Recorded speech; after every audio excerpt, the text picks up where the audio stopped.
Yuk ngaji dulu kisah Nabi Syuaib dan juga hancurnya kaum Madian. Alhamdulillah wassalatu wassalamu ala Rasulillah wa ala alihi wa sahbihi wa mawalah wa la hawla wa la quwata illa billahi wa ba'd. Alhamdulillah, di malam hari ini kembali kita dipertemukan di Masjid Muhajirin. Semoga Allah subhanahu wa ta'ala senantiasa membalas yang membangunnya dan juga kita semua yang memakmurkannya. Salawat dan salam tak lupa kita curahkan kepada Rasul kita, Nabi kita Muhammad sallallahu alaihi wa ala alihi wasallam.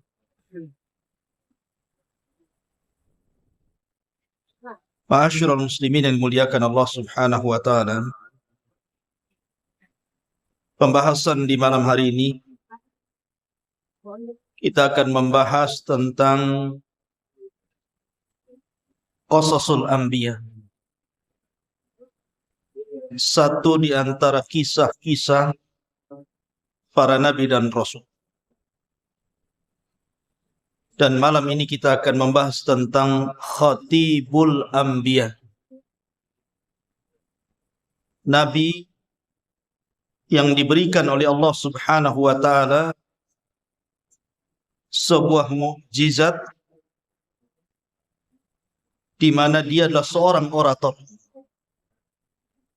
memiliki kefasihan dalam bicara. Walaupun demikian, banyak kaumnya yang kemudian masih mendustakan nabi tersebut. Dialah Nabi Allah Syuaib alaihi salatu wassalam. Nanti banyak pelajaran yang kita akan petik, terutama dalam kehidupan kita sehari-hari. Ma'asyiral muslimin yang dimuliakan Allah Azza wa Jalla, Nabi Syuaib itu istilah nama dalam Islam. Artinya nama Syuaib itu memang diambil di dalam Al-Quranul Karim. Namanya Syuaib. Tetapi dalam kitab Taurat namanya adalah Ra'uil. Dan dalam bahasa Syriania disebut Yathrub. Tapi kita mengambil nama tentu sesuai dengan nas Al-Quran. Nabi tersebut adalah Syuaib alaihi salatu wassalam. Dan Nabi Allah Syuaib alaihi salatu wassalam diutus setelah Nabi Lut. Artinya bahwa antara Nabi Lut dan Nabi Syuaib itu tidak ada nabi. Makanya kalau antum membaca Al-Quranul Karim, biasanya kalau setelah Allah menceritakan tentang kisah Lut, langsung menceritakan tentang kisah Nabiullah Syuaib alaihi salatu wassalam. Karena memang Syuaib diutus setelah Nabiullah Lut alaihi salatu wassalam. Dan Nabiullah Syuaib alaihi salatu wassalam adalah satu di antara 4 nabi Arab. Karena nabi-nabi itu kebanyakan diutus dari Bani Israel. Tetapi nabi-nabi Arab dari 25 nabi dan rasul itu cuma ada 4 saja. Dan itu dicantumkan semua dalam Al-Quran.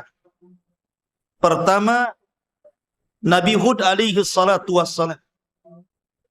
Allah subhanahu wa ta'ala berfirman, "Kadzabat 'adanul mursalin idh qala lahum akhuhum Hudun ala tattaqun."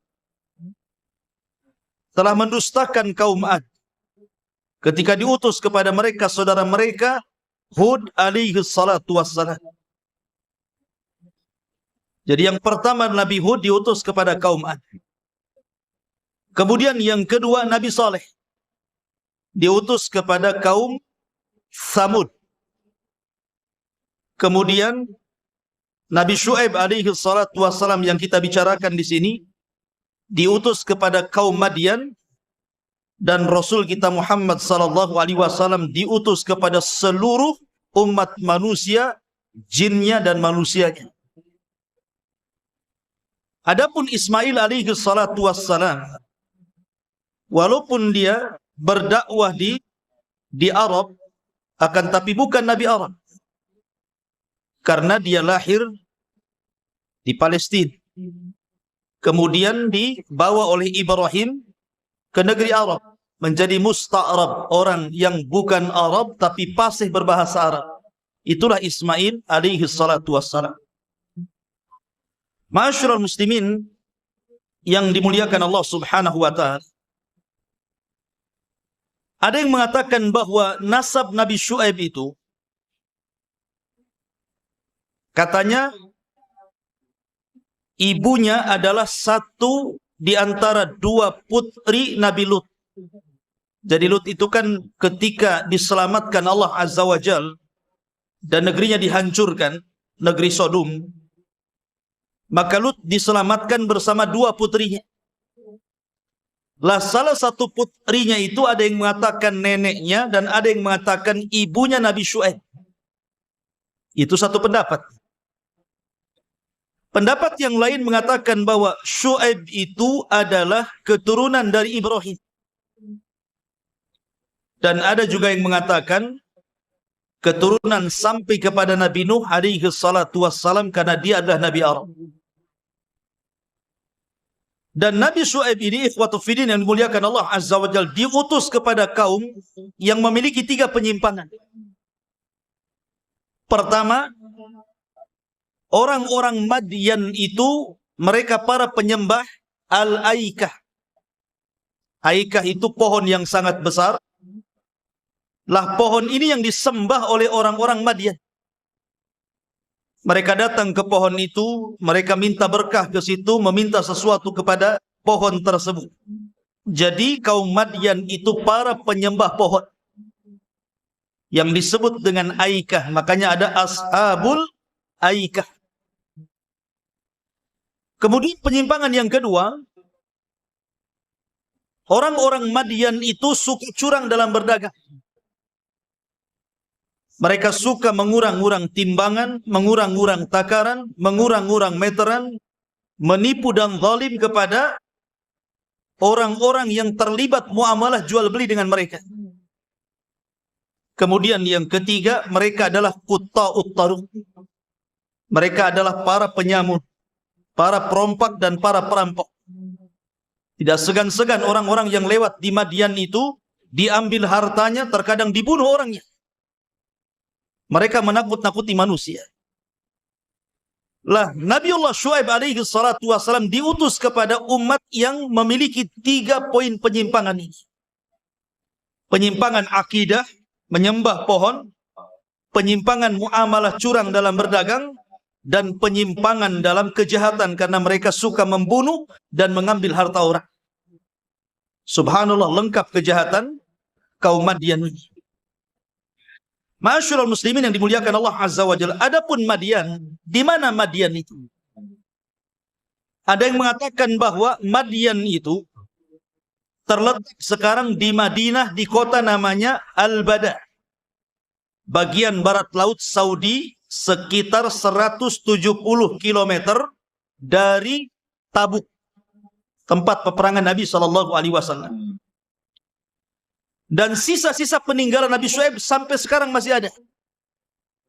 Karena kaum Madian itu kan mengikuti kaum sebelumnya, suka membuat rumah di gua-gua, dibuat istana-istana cantik, dan peninggalannya sampai hari ini masih ada dan suka dikunjungi. Makanya kalau antum ada uang, boleh antum mengunjungi bekas-bekas peninggalan Nabi Syuaib kaum Madian sana. Kalau antum umroh atau haji gitu.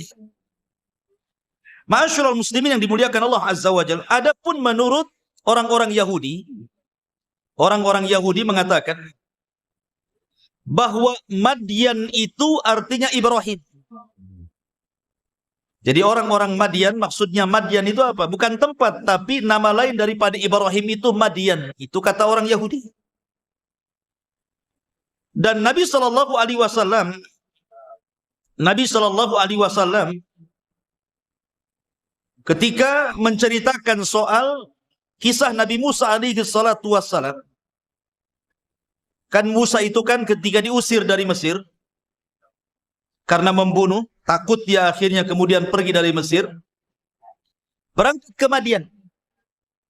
Lah Madian ini tempat di mana Musa bersembunyi selama 40 tahun. Dan di Madian ini pula kemudian Musa menikah dengan salah seorang putri daripada Nabi Syuaib. Walaupun dalam Islam Syuaib yang dimaksud bukan Nabi, tapi orang soleh. Tapi orang Yahudi mengatakan bahwa yang dimaksud wanita yang menikahi Musa itu ya Nabi Syuaib gitu. Dan memiliki keturunan. Itu kan akidahnya Yahudi. Tapi akidahnya umat Islam yang benar adalah Syuaib bukan mertuanya Nabi Musa, tapi Syuaib maksudnya mertua Nabi Musa ya orang soleh, orang biasa.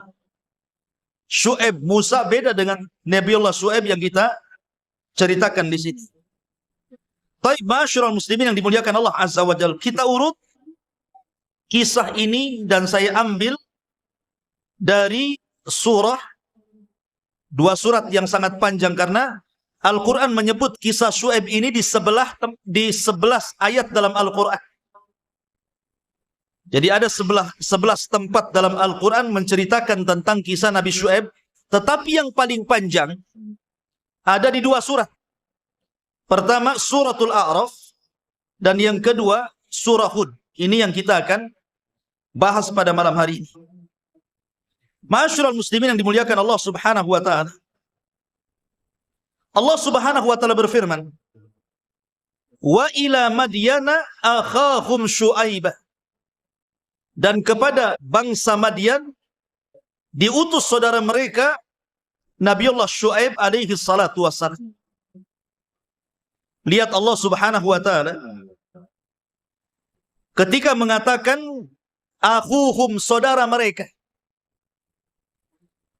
Kenapa Allah menggunakan bahasa dan ketika Allah mengutus kepada kaum Madian saudara mereka yang bernama Syuaib? Kenapa disebut saudara mereka? Kata para ulama, disebut akhuhum saudara mereka karena orang-orang Madian itu mengetahui Syuaib sedari kecil. Jadi bagaimana Syuaib kecil, Syuaib remaja, Syuaib dewasa sampai menjadi nabi, mereka mengenal siapa Nabiullah Syuaib alaihi salatu wassalam. Bagaimana akhlaknya, bagaimana muamalahnya, bagaimana kebaikannya, mereka paham.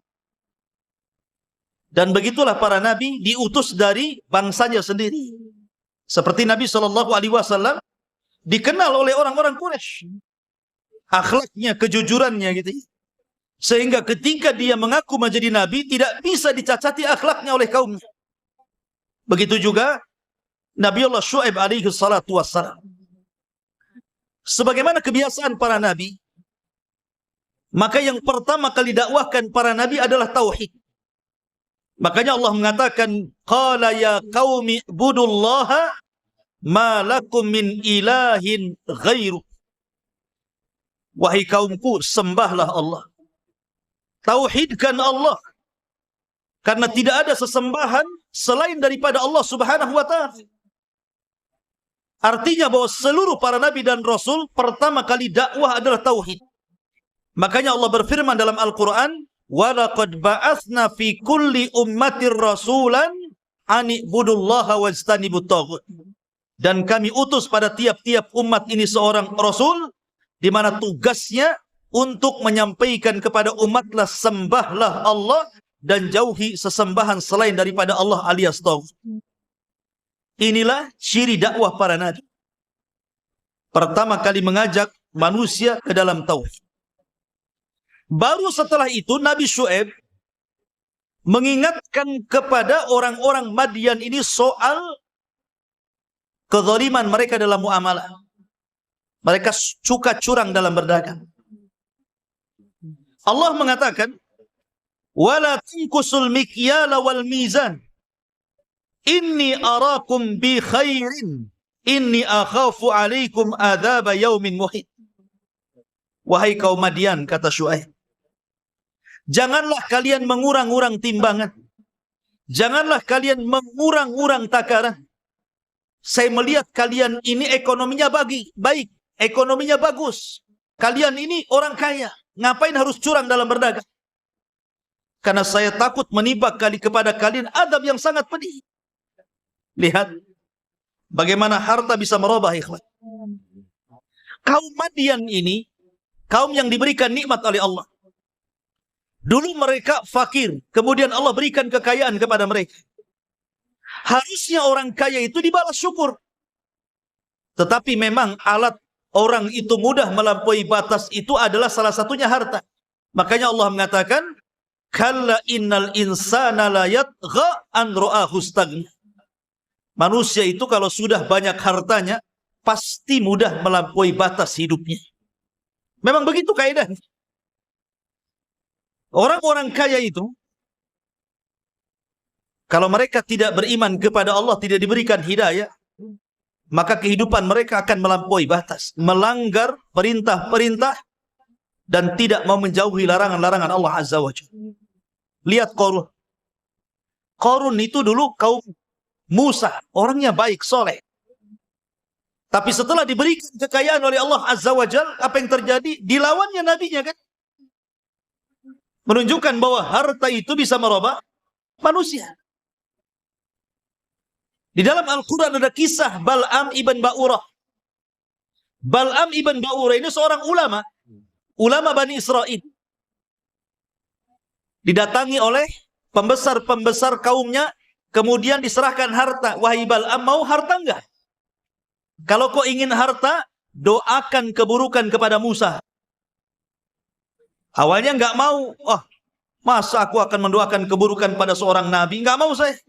Ditambah lagi hartanya, ditambah lagi, akhirnya mau dia. Seorang ulama Bani Israel kalah dengan harta. Makanya kenapa para ulama mengatakan bahwa penghuni sorga itu kebanyakan laki-laki dan orang-orang fakir. Kalau penghuni neraka itu kebanyakan para wanita dan orang-orang kaya. Memang begitu. Kenapa demikian? Karena orang-orang kaya itu hisabnya dua. Pertama ditanya soal min aina iktasabahu, dari mana kau dapat harta itu? Yang kedua, wa fima anfaqahu, kemana kau belanjakan? Jadi tidak cukup mencari harta dengan cara halal, tetapi dibelanjakannya pun dipertanyakan. Kemana kau belanjakan? Makanya Nabi Syuaib mengatakan, aku lihat ekonomi kalian baik. Harta kalian banyak. Sudahlah, jangan curang dalam berdagang. Ada yang mengatakan bahwa mereka suka mengurang-urang timbangan. Dan lihat Allah mengatakan dalam Al-Quran, wailun lil mutaffifin. Alladzina idza qalu 'alan nasi yastawfun wa idza kaluhum aw wazanuhum yukhsirun. Neraka wel bagi para mutaffif. Apa wel? Para ulama tafsir mengatakan wel itu artinya sebuah lembah. Wadin fi jahannam, sebuah lembah di neraka jahannam. Yang sangat gelap, yang sangat busuk, dan sangat menakutkan. Itu disebut wail dalam bahasa Al-Quran. Untuk siapa wel ini? Lil mutaffifin. Untuk orang yang suka mengurang-urang timbangan. Untuk orang yang suka tatfif. Kalau dia jadi pedagang, dia kurangi dagangan. Kalau dia jadi pembeli, dia minta tambah pula beliannya. Itulah mutaffif namanya. Makanya sering saya katakan kepada antum semuanya. Kenapa Allah Subhanahu wa Ta'ala sampai mengancam dengan neraka wel? Sebuah lembah di neraka jahanam, padahal tatfif, mengurang-urang timbangan itu sebenarnya tidak mengenyangkan. Kalau seandainya ada orang beli salak 1 kilo ataupun mungkin jeruk 1 kilo, kalau dikurangi pamannya 1 on, paling beberapa biji saja kan, tidak mengenyangkan. Tapi kenapa Allah Subhanahu wa Ta'ala sampai menyediakan sebuah lembah di Jahannam. Kata para ulama, bukan soal mengurangi satu buah jeruk, satu buah salak, satu buah dukuh. Bukan itu masalahnya. Tapi masalahnya, ketika ada orang yang membeli kepada Anda jual buah-buahan, saya pembelinya. Yang namanya pembeli itu tidak semua kaya. Bisa saja yang membeli buah-buahan itu orang miskin. Bisa saja yang membeli buah-buahan itu anak yatim. Bisa saja yang membeli buah-buahan itu orang-orang yang tidak mampu. Tidak semua orang kaya. Coba bayangkan kalau yang Anda curangi anak yatim, berarti Anda memakan harta anak yatim. Kalau yang Anda curangi adalah hartanya fuqara wal masakin, berarti Anda mengurangi hartanya para fuqara wal masakin. Ini masalahnya kenapa tatfif itu sampai Allah mengatakan wailun lil mutaffifin. Neraka wail bagi para mutaffif yang suka mengurang-urang takaran dan timbangan itu. Lah ini perbuatan orang-orang siapa? Kaum Madian seperti ini. Makanya Nabi Syuaib mengatakan, wala tangkusul mikyala wal mizan, inni arakum bi khairin. Janganlah kalian mengurang-urang takaran dan timbangan. Aku lihat ekonomi kalian baik. Tapi lihat bagaimana Syuaib terus mendesak mereka dengan dakwahnya, ya qaumi, auful mikyala wal mizana bil qisti. Wala tabkhasun nasa asya'ahum wala ta'thaw fil ardi mufsidin.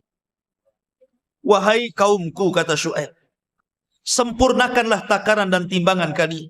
Jangan mengurangi hak-hak manusia. Dan jangan berbuat kerusakan di permukaan bumi. Karena orang-orang Madian ini saya katakan dari awal suka merampok. Suka menjadi perampok padang pasir. Makanya Nabi Syuaib mengingatkan mereka, tolong perbaiki muamalah jual beli kalian dan jangan jadi penjahat. Lihat bagaimana Syuaib mengatakan, baqiyatullahi khairul lakum in kuntum mu'minin wa ma 'alaikum bihafidh. Kata Nabi Syuaib, baqiyatullah. Maksudnya baqiyatullah itu begini. Penghasilan walaupun sedikit tetapi berkah, bukan hasil curang, bukan hasil mengurang-urang takaran dan timbangan, atau bukan hasil rampok. Itu jauh lebih baik bagi kalian. Baqiyatullahi khairul lakum, itu lebih baik bagi kalian. In kuntum mu'minin, kalau kalian merasa jadi orang-orang yang beriman. Wa ma ana alaikum bihafid, dan saya tidak mungkin mengawasi kalian terus. Lihat Syuaib mengingatkan kepada kita satu pelajaran apa?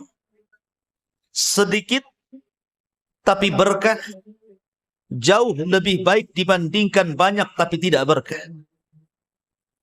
Terkadang ada orang kaya, banyak duitnya. Saking banyak uangnya, tidak tahu berapa serinya. Bahkan tidak tahu berapa isi ATM-nya itu sampai banyaknya. Kalau ditanya berapa kekayaanmu, saking banyaknya bingung dia ngitungnya. Akan tetapi karena tidak berkah, hidupnya tidak merasa tenang dan selalu kekurangan. Kayaknya masih kurang saja. Padahal sudah Allah berikan yang banyak tuh. Makanya kenapa Allah Subhanahu wa taala menyindir orang-orang yang seperti ini, jama'a malahu wa addadah yahsabu anna malahu asladah. Kalau orang sudah mulai mengumpulkan harta, pasti menganggap dirinya akan kekal, nggak mati-mati itu. Sehingga merasa kurang terus. Tetapi sedikit, yang penting berkah, pasti hidupnya akan tenang. Kemudian, setelah Syuaib memberikan dakwah seperti ini, disuruh untuk mentauhidkan Allah, kemudian jujur dalam berjual beli, kemudian jangan jadi penjahat yang suka merampok. Kemudian juga Nabi Syuaib mengingatkan bahwa hasil yang sedikit berkah itu lebih baik dibandingkan hasil banyak tapi tidak berkah. Bukannya nasihat ini diterima oleh kaumnya, ikhwan. Justru kaumnya malah melunjak. Kaumnya Nabi Syuaib ini justru marah mereka kepada Syuaib. Apa kata kaumnya ini? Qalu ya Syuaibah, ya Syuaibu, Asalatuka ta'muruka an natruka ma ya'budu aba'una au naf'ala fi amwalina ma nasha innaka la antal halimur rasyid. Lihat jawabannya kaumnya Syuaib ini. Mereka mengatakan, wahai Syuaib, apakah agamamu yang kau dakwahkan kepada kami? Asalatuka, apakah salat maksudnya agamamu yang setiap hari kau yakini dan kau dakwahkan kepada kami ini? Memerintahkan kamu agar kami meninggalkan sesembahan-sesembahan kami, ataupun menyuruh agar kami mengatur harta-harta kami yang selama ini kami bebas mengaturnya. Engkau ini memang Al-Halim, bijak kali. Ar-Rasyid ini bukan pujian tapi celaan ini. Bahasa kitanya bijak kali ucapanmu. Lihat bagaimana kaumnya Syuaib ini mengatakan. Rupanya alasan ini dipakai sampai hari ini kan. Alasan orang-orang yang hendak memisahkan agama dari dunia ini sudah ada sejak zaman Nabi Syuaib.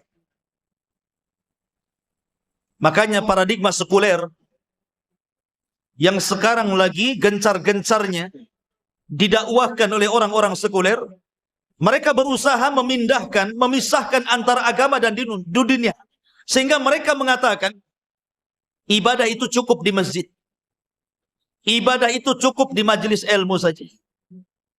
Tidak perlu kemudian masuk ke masalah jual beli. Akhirnya ketika kemudian agama dipisahkan dengan dunia, muncullah pelegaran milas kan. Pelegaran minuman keras. Soalnya menganggap agama tidak mengatur. Bagaimana bisa kemudian miras dijual belikan, ikhwan? Agama mengatur. Tidak boleh. Sesuatu yang haram, hasilnya pun haram. Bagaimana kemudian jadikan bisnis benda-benda haram seperti itu? Ya. Agama ini mencakup semuanya. Makanya Islam adalah agama yang sempurna, mencakup akidah, mencakup ibadah, mencakup muamalah, mencakup akhlak dan kepribadian manusia. Itu dicakup dalam Islam. Tidak bisa kemudian agama itu urusan masjid, majelis ilmu. Bukan itu saja. Islam itu masuk ke pasar, Islam itu masuk ke politik, Islam itu masuk ke akhlak, Islam itu masuk kemana-mana. Tetapi orang-orang sekuler memang hendak memisahkan Islam dengan dunia. Makanya kalau ada cerita orang kantor, cerita agama, apa katanya? Kau jangan cerita agama ini di kantor ini katanya. Memisahkan kantor dengan agama. Korupsi jadinya kan? Ya. Seolah-olah alergi kalau orang cerita agama di kantor-kantor, di pasar-pasar, alergi. Padahal Islam itu mencakup semuanya. Makanya kenapa kaum Syuaib ini mengatakan, hei Syuaib, apa urusan agamamu dengan apa yang kami sembah? Dengan Tuhan-Tuhan yang kami sembah sebelumnya. Dan apa urusan agamamu dengan pernikahan kami? Jangan urus gitu maksudnya. Mereka hendak memisahkan agama dengan dunia. Tidak bisa. Ini pemahaman sekuler sudah ada sejak zaman kaum Madian. Sampai hari ini alasan itu dipakai.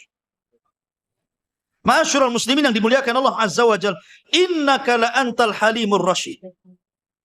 Engkau ini wahai Syuaib al-halim, lembut orangnya, rasyid, bijak. Ini bukan memuji Syuaib tetapi hendak menghina Syuaib dengan kata-kata itu. Maka Syuaib pun menanggapi perkataan mereka dan mengatakan, qala ya qaumi ara'aitum in kuntu ala bayyinati min rabbi wa razaqani minhu rizqan hasanah wa ma uridu an ukhalifakum ila ma anhaakum anhu in uridu illa al-islaha mastata'tu wa ma taufiqi illa billah. Katanya Syuaib, wahai kaum, bagaimana kalau seandainya yang kudakwahkan ini sebuah kebenaran dari Rabb-Mu? Adapun rizki yang aku miliki tidak sebanyak kalian, tetapi rizkiku jauh lebih baik dibandingkan rizki kalian. Dan saya tidak hendak menyelisihi kalian. Apa yang saya larang kepada kalian itu bukan berarti saya hendak menyelisih kalian. Tidak. Aku hanya ingin memperbaiki kalian semampu aku, kata Syuaib. Kan aku hanya meminta taufik dari Allah Subhanahu wa taala. Subhanallah.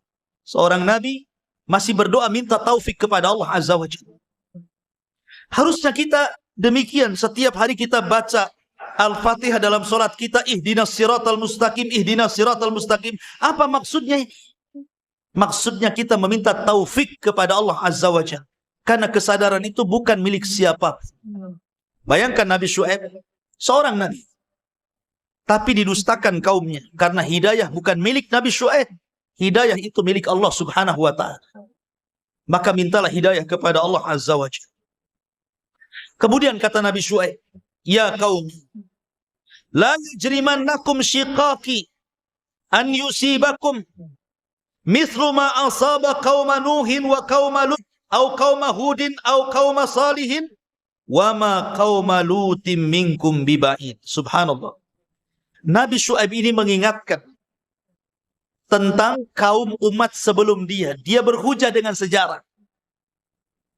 Kata Nabi Syuaib, wahai kaumku, jangan perbedaan aku dengan kalian menjadikan kita pecah. Akan tetapi kalian harus ingat. Kalian harus ingat, wahai kaumku, ma asaba kaum Nuh. Apa yang terjadi dengan kaum Nuh ketika mereka melanggar nabi-nabi mereka? Apa yang terjadi? Allah kirim banjir besar kepada mereka. Tidak tersisa satu jiwa kecuali mati. Dan yang selamat hanya di perahu Nuh alaihi salatu wassalam. Kemudian au kaum Hud, atau kaumnya Hud, yang dibinasakan oleh Allah Azza wa Jalla, tidak ada satu jiwa yang tersisa. Au kaum Saleh, ataupun kaum Saleh, sama. Wa ma kaum Lutin minkum biba'id, atau yang dekat dengan kalian, kaum Lut.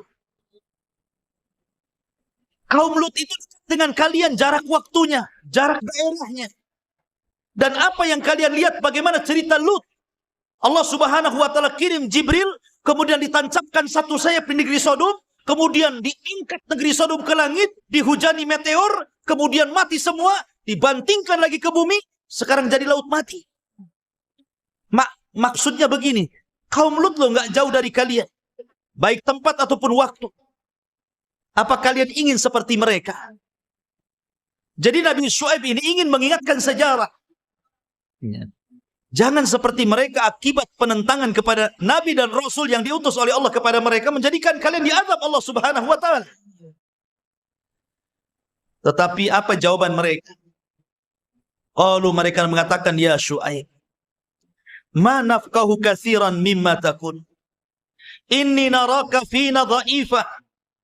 Walaula rahtuka larajamnak wa ma anta alaina biaziz. Mereka mengatakan, wahai Syuaib, apa yang kau katakan itu aku tidak paham.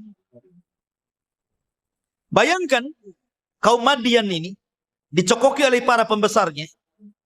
Kamu, kalau Nabi Syuaib sedang berceramah, habis ceramah kau katakan kepada Syuaib dengan kata-kata ma nafqahu katsiran mimma taqul. Maaf Syuaib, aku tidak paham dengan kata-kata. Seandainya saya berceramah seperti ini, kemudian saya selesai ceramah, antum ngomong Ustaz dan tidak paham ceramah antum.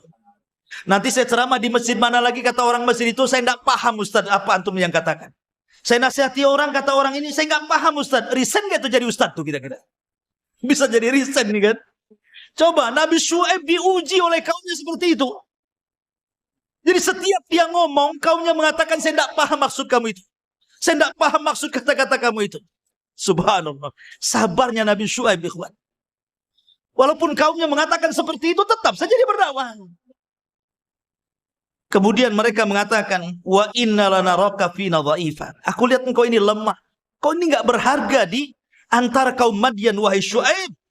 Kemudian mengatakan, laula rahtuka, kalau bukan karena kabilahmu,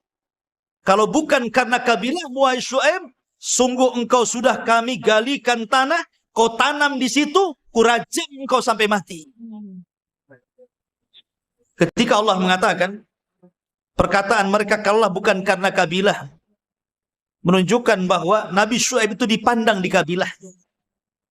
Karena dibela masalahnya. Kalau bukan karena kabilah, sudah kurajam kamu, sudah kubunuh kamu, bahasanya seperti itu. Tapi lihat para nabi sabar. Kemudian Nabi Syuaib mengatakan, ya qaumi, arahti a'azzu alaikum minallah, wattakhadtumuhu wara'akum dhihriyan, inna rabbi bima ta'maluna muhit. Wahai kaumku, apakah kabilahku jauh lebih mulia dibandingkan Allah Azza wa Jalla sehingga kalian takut dengan kabilahku? Maknanya, terserah kalianlah apa yang kalian akan lakukan kepada aku. Kemudian, ya qaumi malu ala makanatikum inni amin. Saufa ta'lamuna man ya'tihi adzabun yukhzihi wa man huwa kadzibun wartaqibu inni ma'akum raqib. Di sini Syuaib, karena sudah mulai dapat perlawanan dari kaumnya, sudah ada ancaman hendak dibunuh, kemudian sudah mulai mereka pun mengejek Nabi Syuaib alaihi salatu wassalam, maka Syuaib alaihi salatu wassalam hanya memberikan peringatan kepada kalian. Kalau kalian terus-menerus seperti ini, akan datang azab kepada kalian. Apa azabnya? Kata para ulama, azab yang ditimpakan kepada kaum Madian ini aneh. Karena banyak jenisnya. Pertama, Allah Subhanahu wa ta'ala hentikan angin selama 7 hari. Tidak ada angin sama sekali, tidak ada hawa. Anda bisa bayangkan. Kalau tidak ada oksigen, apa yang terjadi? Megap kita hidup. Bukan 1 jam, 2 jam. Makanya lihat orang-orang yang kekurangan oksigen di rumah sakit itu sampai ada tabung oksigen itu untuk bantu supaya pernapasannya lancar kan. 7 hari tidak ada oksigen. Allah hentikan angin kepada kaum Madian. Tidak ada angin sama sekali. Mereka susah bernafas. Sehingga sebagian mereka mati karena tidak sanggup bernafas lagi. Kemudian yang kedua, Allah Subhanahu wa ta'ala kirim cuaca ekstrim, harun syadid, panas yang luar biasa. Coba Anda bisa bayangkan, sudah tidak ada angin, panas luar biasa cuacanya. Gimana tuh rasanya itu? Makanya seluruh kaum Madian tersiksa mereka. Betul tersiksa. Karena panas yang luar biasa, angin sudah tidak ada. Sebagian mereka menggali lubang di bawah rumah mereka. Kononnya, supaya mereka mendapatkan hawa dingin di lubang-lubang itu. Sebenarnya mereka sedang menggali kuburan mereka sendiri. Mereka masuk ke lubang itu juga panas. Kemudian setelah itu, tiba-tiba Allah Subhanahu wa ta'ala kirim awan yang sangat pekat hitam, berbayang. 7 hari tidak ada angin, kemudian panas yang bersangatan, tiba-tiba melihat awan. Maka seluruh kaum Madian keluar. Mulai orang tua, anak muda, laki-laki, perempuan, anak-anak, semua keluar dari rumah mereka. Mereka mengarah kepada awan hitam itu. Mau meminta perlindungan supaya minimalnya ngurangi panas. Ketika sudah berada di bawah awan itu, satu kabilah Madian itu berada di awan itu, apa yang terjadi? Rupanya di balik awan itu, Allah Subhanahu wa ta'ala kirim halilintar. Percikan-percikan api. Dan api itu menembak setiap orang yang ada di bawah. Tidak ada satupun tersisa kecuali Allah Subhanahu wa ta'ala binasakan semuanya. Cukup sampai di sini? Tidak. Allah Subhanahu wa ta'ala mengutus Jibril alaihi salatu wassalam. Kemudian Jibril berteriak dengan sekali teriakan. Maka teriakan Jibril membinasakan orang-orang yang tidak ada dalam naungan awan itu. Yang berada di rumah-rumah mereka yang tidak keluar. Sehingga membinasakan semua kaum Madian. Baik yang di bawah awan, baik yang di dalam rumah, baik yang ada di gua, semua mati. Cukup sampai di sini? Tidak. Allah Subhanahu wa ta'ala kirim rajfah. gempa yang sangat hebat. Sehingga bangunan-bangunan Madian roboh rata dengan tanah. Dan tidak tersisa kecuali sedikit bangunan yang sekarang menjadi bukti bahwa kaum Madian itu pernah ada dan diceritakan dalam Al-Quranul Karim. Lihat bagaimana azabnya luar biasa. Makanya Allah Subhanahu wa taala berfirman, "Fa'akhadathumur rajfatu fa'asbahu fi darihim jathimin." Maka Allah Subhanahu wa taala kirim gempa yang sangat besar dan mereka pun menjadi bangkai-bangkai di rumah-rumah mereka. Dalam ayat yang lain, fa'akhadathhumus sayhatu. Maka dikirimnya kepada mereka suara yang memekak dari suara Jibril, fa'asbahu fi darihim khamidin.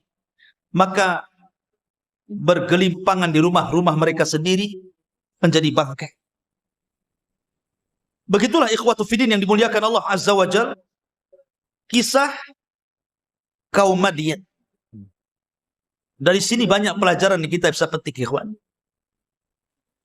Dan ada yang mengatakan bahwa setelah itu Nabi Syuaib diselamatkan oleh Allah Azza wa Jalla dan kaumnya. Kemudian Nabi Syuaib pun meninggal dunia. Ada yang mengatakan dikuburkan di sekitar dari Nadwah di sekitar Mekah.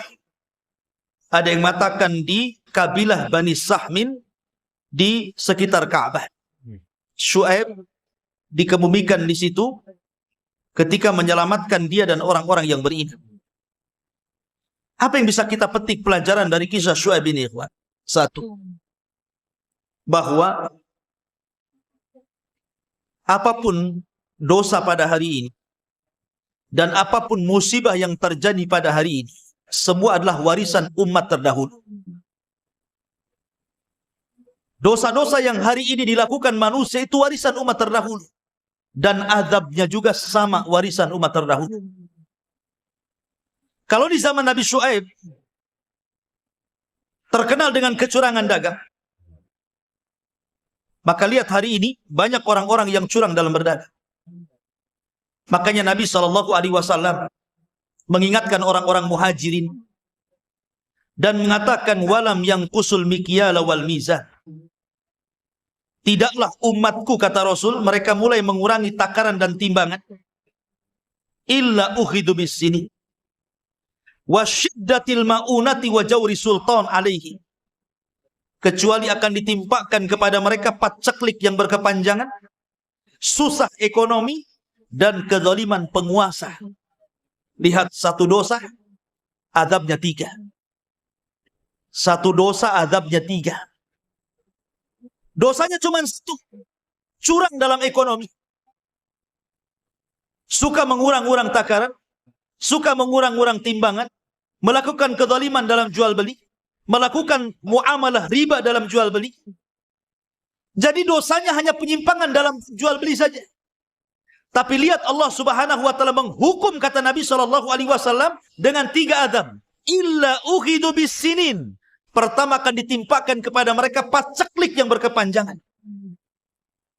Walaupun turun hujan, tidak akan berkah karena hujan itu hanya memberi minum para hewan-hewan ternak, bukan untuk manusia. Yang kedua, wasyiddatil ma'unah. Disulitkan ekonomi. Lihat hari ini, orang cari kerja susah. Pengangguran di mana-mana. Maka salah satu penyebab susahnya ekonomi dan pengangguran di mana-mana karena banyaknya orang yang curang dalam jual beli. Yang ketiga, wa jawru sultani alaihim. Allah kuasakan pemimpin yang zalim yang akan memimpin kalian. Tiga-tiganya kita rasakan hari ini. Paceklik yang berkepanjangan, walaupun ada hujan jadi banjir. Bukan jadi berkah. Ekonomi mulai susah. Rakyat kecil menjerit. Para penguasa banyak yang tidak perhatian kepada rakyatnya.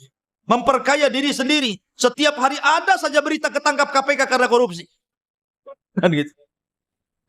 Ini kenapa? Karena sistem perekonomian di negeri kita ini memang harus dibenahi. Mulai daripada pembisnis kelas berat gitu ya, sampai kepada pembisnis kelas ecek-ecek kaleng-kaleng gitu kan. Jual bawang, jual cabai, jual ini, masih ganjel-ganjelin tembangan. Nampak tuh ganjelin. Ya. Kalau memang tradisi-tradisi securang seperti ini, ikhwatu fillah, ini tradisi dosa umat terdahulu yang diwariskan kepada umat sekarang, maka azabnya juga sama. Dari sini ma'asyiral muslimin yang dimuliakan Allah Azza wa Jalla, maka jangan pernah seseorang yang terjun dalam dunia perniagaan bisnis kecuali harus paham ilmunya. Makanya Umar bin Khattab itu disebutkan dalam kitab Fikih Sunnah karya Said Sabiq. Itu kalau ke pasar bawa tongkat, Pak. Umar itu kalau ke pasar bawa tongkat. Untuk apa tongkatnya? Apa Umar pincang sehingga kalau jalan pakai tongkat? Bukan. Umar ini hanya untuk memecuti para pedagang-pedagang di pasar yang curang. Dikeluarkan dari pasar, diusir. Jangan jualan di sini. Kira-kira kalau Umar hidup di zaman sekarang, masuk pasar Tiban, keluar semua enggak? Ma'asyiral muslimin yang dimuliakan Allah Azza wa Jalla.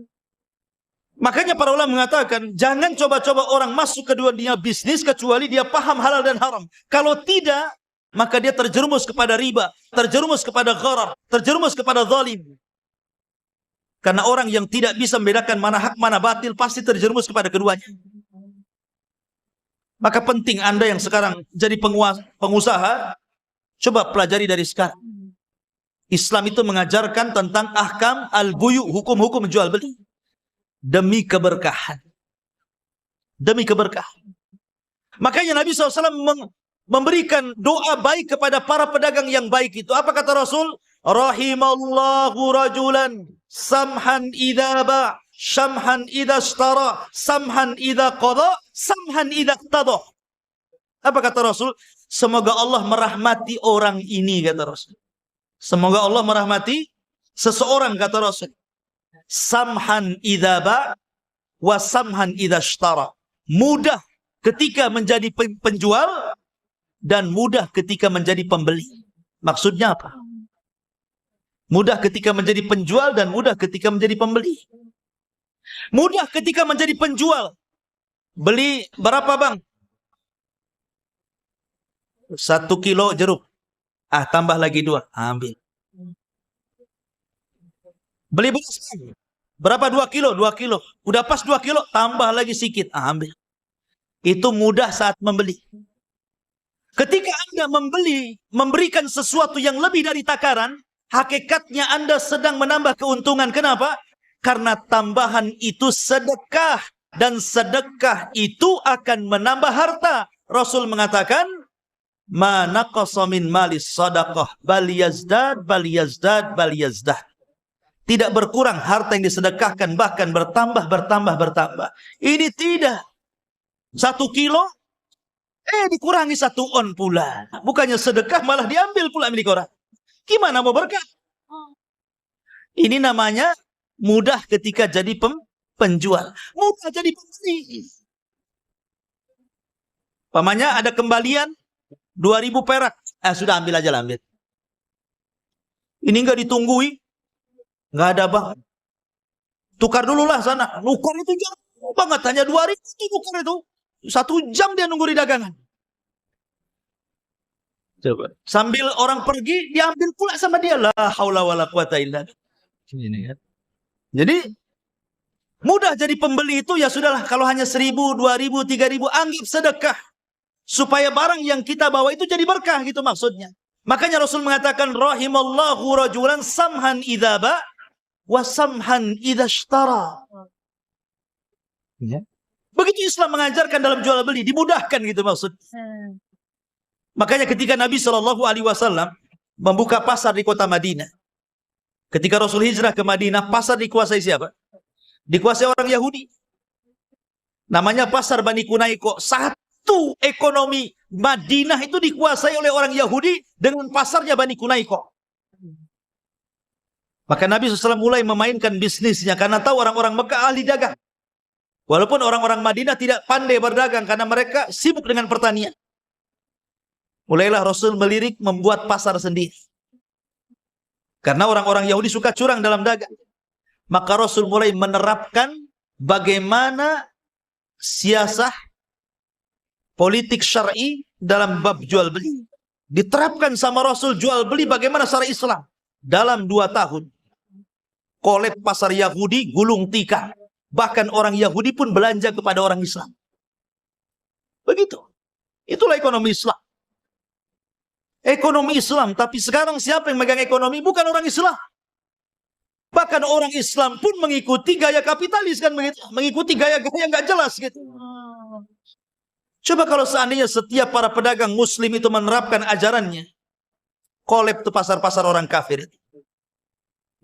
Masyaallah muslimin yang dimuliakan Allah Azza wa Jalla. Ini faedah yang pertama. Faedah yang kedua.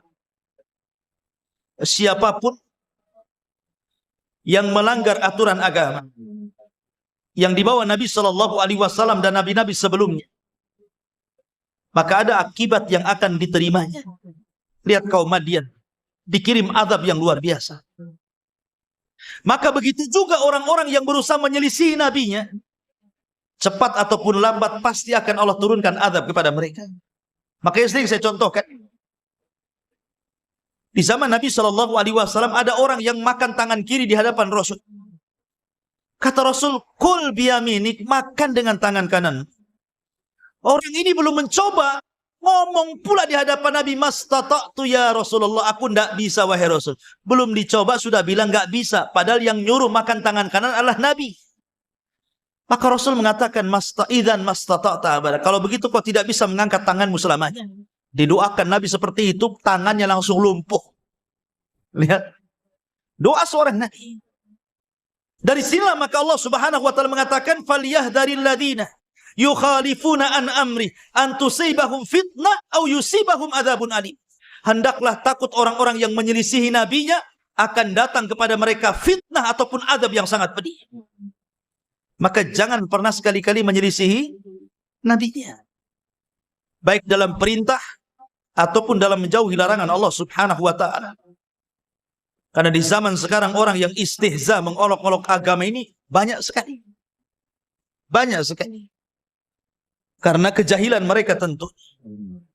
Masyaallah muslimin yang dimuliakan Allah Azza wa Jalla. Dan yang terakhir dari kisah Nabi Syuaib alaihi salatu wassalam. Seorang orator, kesabaran Syuaib dalam berdakwah. Lihat, padahal dia dihadapkan kepada kaum penyimpangan dalam akidah, penyimpangan dalam bab muamalah, bahkan penyimpangan dalam bab akhlak. Tetapi Syuaib sabar. Makanya kenapa Nabi Shallallahu Alaihi Wasallam difirmankan Allah Azza wa Jalla, wasbir kama sabara ulul azmi minar rusul. Sabarlah engkau Muhammad sebagaimana para rasul itu sabar. Karena dalam mendakwai orang itu macam-macam karakter orang itu. Ada orang itu yang mudah didakwahi. Ada yang susah didakwahi. Ada debat dulu baru dia sadar. Makanya Allah mengatakan wajadilhum billati hiya ahsan. Debatlah mereka dengan cara yang baik. Makanya kenapa kata Nabi SAW kepada Ali bin Abi Thalib radhiyallahu an, atau ini perkataan Ali bin Abi Thalib juga, berdakwahlah kepada manusia sesuai makom mereka. Mungkin bahasa sederhananya, jangan kasih pelajaran anak TK dengan anak S1. Atau jangan pula memberikan pelajaran anak S1 dengan pelajaran anak TK. Itu ngina namanya. Tetapi ajarkan sesuatu yang cocok dengan masing-masing itu. Dari sini penting, likulli maqal maqam. Setiap kata-kata itu ada tempat didudukkan di mana tempat. Ya. Maka Nabi Syuaib mengatakan,